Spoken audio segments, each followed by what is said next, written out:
Today on the channel, a quick one, a double review and comparison of Buzzworthy Bumblebee, Transformers Legacy, Toy Colors, Predacon, Terrorsaur, and Heroic Maximal Dinobot. Let's check them out. The way I got it figured.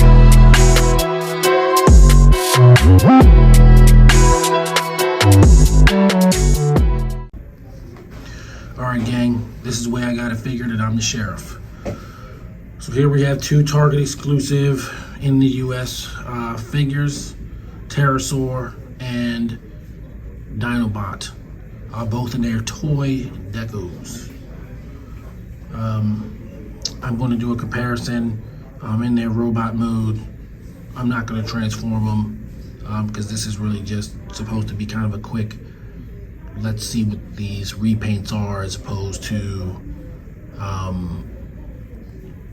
the toy decos. So we're just going to do a quick comparison, what you can expect for the differences, and then you can kind of make your choice as to which one you want. A buddy of mine that I got these for said, hey man, go ahead and review them on the channel. So I have to mail these to a friend of mine. They're not really mine, but I'm gonna do this quick review. All right, let's get them open and dive into it. Okay, here are these guys out of the package. Pterosaur and Dinobot. Now, one thing I wanted to go into is Dinobot is marketed as Heroic Maximal Dinobot, and the original Kingdom version was actually sold as a Predacon. So you have that right there. You know, we all know Dinobot's history probably here on the channel, but for those who don't, Dinobot started out as a Predacon, and due to his fixation with honor, found the Predacons to be dishonorable and changed sides. Now that didn't necessarily make him a good guy, it just made him an honorable guy. But he became a Maximal. I believe he had some sort of heroic sacrifice at some point in the series. I'm a little rusty on my Beast Wars. I didn't watch it religiously when it was on. But so now you have your Heroic Maximal Dinobot and your Evil Predacon Dinobot. With this figure, there is a slight chance that I might pick one of these up, and the reason is because in the Kingdom line, they all came with Destiny cards, and Dinobot's Destiny card had him becoming a Herald of Unicron, and he even had a name like Dynamus or something like that. I don't remember exactly what the name is, but he had a name. I'm not gonna, I'm going to find the card and I'll place the card on the screen so you can see that. And there's actually upgrade kits that have been sold where you can make that change. Maybe I'll get this Dinobot because I can use the Kingdom Dinobot with the upgrades to look like a Herald of Unicron, and have the raw chicken version, as he has been colloquially called in some circles, as the regular version. So there's kind of a couple of things you can do with that.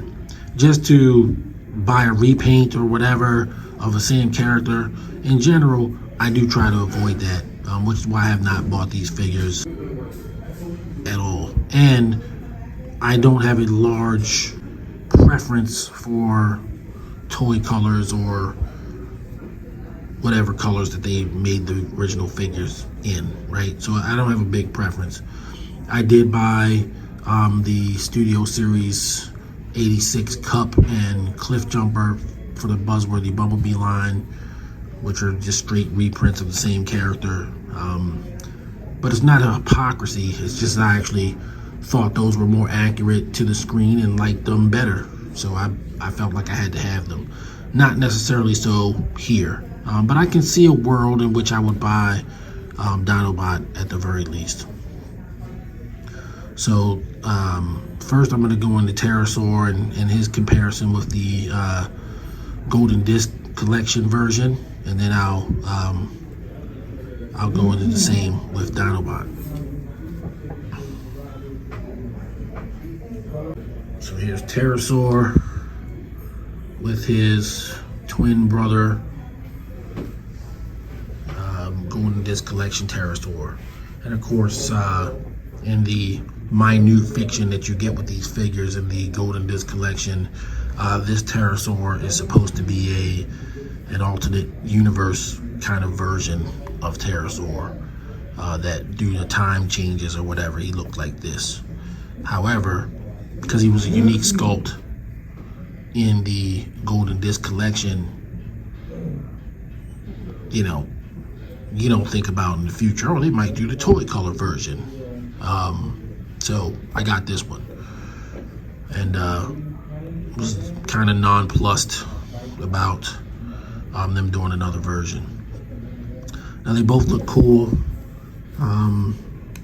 One thing different about my Terrorsaur is I have an upgrade kit on here for his shoulder blasters that he had that the figure does not have. And of course, unfortunately, just now getting ready to shoot this video, I broke one of my 3D printed shoulder blasters, so I'm gonna have to see if I can replace it. My figures aren't handled roughly, so even though 3D printed things tend to be a little brittle, this kind of happened a little bit in transport, and it's my fault because I totally forgot that I had these on here. I would have taken better precautions. Also, I have some plugs on the wings here, just to enhance the figure just a little bit. And I don't have a problem with the colors, and I know they're kind of alternate colors, but you know, since I originally figured I would only be buying one of these, then you know, it was good enough at the time. This one has paint apps on his weapon. This one just has a straight red weapon. Paint apps red. Paint apps red. Both of the figures are tight enough, you know, they're sufficiently tight and they stand well enough, despite the fact they fell down. It's more my clumsiness than anything wrong with the figure. Right out of the box, this wing came off of the Target version, and I put it back on, and it's on there, but you know, I don't know. It's probably not the best connection from the beginning, so you probably should look out for that. But they both look nice. If you don't have this version, right, I don't think you're doing bad to get this version. And if you're a completist, then maybe you want to have both versions. You know, I live in a world of reality where sometimes, you know, oh no, I bought this, and now they did this one. You know, so I know that there's a lot of Beast Wars fans out there, and maybe they feel like I did about this figure, like I did about Cup and Cliff Jumper. You know, maybe there's probably no world where I wouldn't have bought the original Cliff Jumper, but Cup though, you know, I could have totally skipped the store version of Studio Series 86 Cup for the Buzzworthy Bumblebee version. So, you know, that was gonna happen.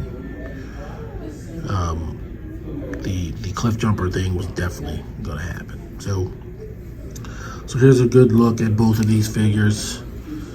Your bird head, you know, this one has the beak painted, and this one has the spotted green toy deco. So in terms of paint apps, you know, they seem to have equal paint apps is just distributed differently across the figure. That's pretty much it. But they both look good.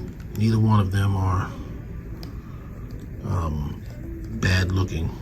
And I think I have my feet backwards on my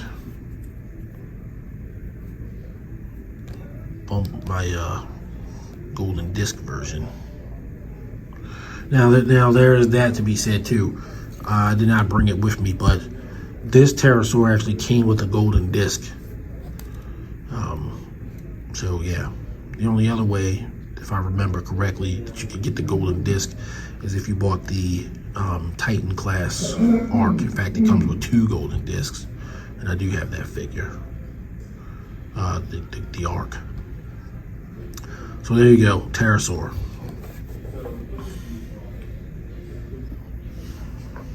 Okay, Dinobot. So I hear both versions of Dinobot. One is much truer to the television show colors. That will be this one with the television show face and helmet. And then this one is a little bit lighter than I remember. And the pink is, if I remember right, it was just a tad darker on the original toy version, but it's close enough.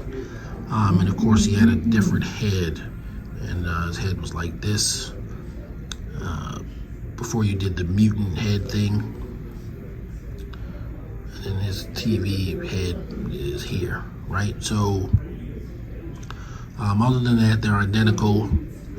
It's a paint apps thing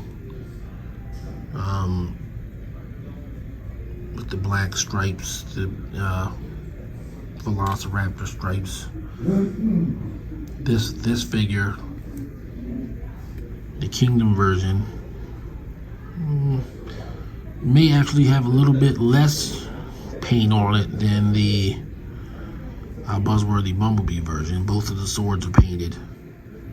There's no paint inside his little helicopter blade thing, whereas this is like the fleshy color. He's got some paint on his leg here. That's a little bit of paint there. And it's crazy how they do these things and keep them in budget and everything. But it looks like overall, I'm going to say, you know, if we're counting paint apps, or you know, by volume or whatever, seems like this one has a little bit more paint on it. There doesn't seem to be any what we would call mold degradation on the new version. The joints are tight, very tight joints. All the articulation is, you know, it's tight. It's a nice tight figure. And so, you know, I don't know, I'm kind of selling myself on perhaps getting one of these just because I can do an alternate character with this one. I kind of thought that the Herald of Unicron version was actually kind of cool on the Destiny card, but I didn't want to buy a whole nother Dinobot to pull that off, right? So yeah, so there's an upgrade kit for that, which, you know, between this and the Pterosaur that I have an upgrade kit on, actually kind of opens up the discussion to upgrade kits on Transformers in general. So I'm not a big third-party character buying person. I have had some over the years. I had the Fans Project Springer. I had the City Commander set for the Ultra Magnus Skywarp 2-pack Classics Universe pack. I've bought third-party Masterpiece figures to fill gaps in that collection. So, you know, I do have some third-party figures. I've owned third-party figures, but I prefer official figures. And there's some intellectual property things there that I personally support the idea of intellectual property. Not necessarily in love with the corporation or anything like that, but you know, if I was to make a product, how would I feel if somebody was ripping my product off? And so it's kind of more along the lines of that. But you know, it's all collecting. If you know, if people want to buy third-party figures, I don't weigh in on that. That's their choice. But for me, I kind of shy away from it. That's not to say that I wouldn't ever buy a third-party figure. Again, that's why there's no judgment here, because I certainly would. In fact, I'm looking for a set of Saur Knights, which are War Within Cybertron mode Dinobots. And they're on the smaller side, but I believe there was a set of all 5 of them. And this set was made in like 2012. Can't ever find it on eBay or anything like that. But I would certainly love to find one if I could. I need it for a project. Anyway, again, back to these figures. You know, Dinobot was definitely one of my favorite Beast Wars Kingdom figures in terms of the Beast Wars side of it. And this figure, I like the helmet. I like the original toy deco of the figure. You know, I had Dinobot, the original Dinobot, in my sold off Beast Wars collection from years ago. So it does have somewhat of a nostalgic ring to it. Do you need it? Well, I guess it just depends on how big of a Dinobot fan you are, what kind of Beast Wars you like. If you like the show, then this one's probably more up your alley. If you just like Beast Wars, then maybe both of them are up your alley. Or if you're I want an updated version of the toy version, then this one's up your alley. I mean, it's, you know, it could go either way. So yeah, I think that's all I got with these. Hopefully, at least gives you some insight into the differences, and can help you, you know, just basically make a better decision for your collection. All right, guys. So here's all 4 of our figures in a big group shot with summary for summary. So these figures are what I would call non-essential repaints. If you know, feel the need to get them, if there's, you know, there's some gap in your collection or type of collection that you have, sure, pick them up. But if you have the original releases, then there's not really a need for you to do that. We're all different collectors, and so it's kind of fair game. I would give both of these figures a rating of 7 out of 10. I think they're good figures, just not essential figures. So that's the way I got it figured on this one. If you like the content, please give me a like, comment, and subscribe. I'm always looking to improve my videos, and I try and do something different with each one of them. So this is Transformers Week on the channel. I'm going to be doing all Transformers reviews this week, and something will go up every single day. So hopefully you'll stick around, check out some more reviews. Hope to see you guys soon, and everybody, please stay safe out there.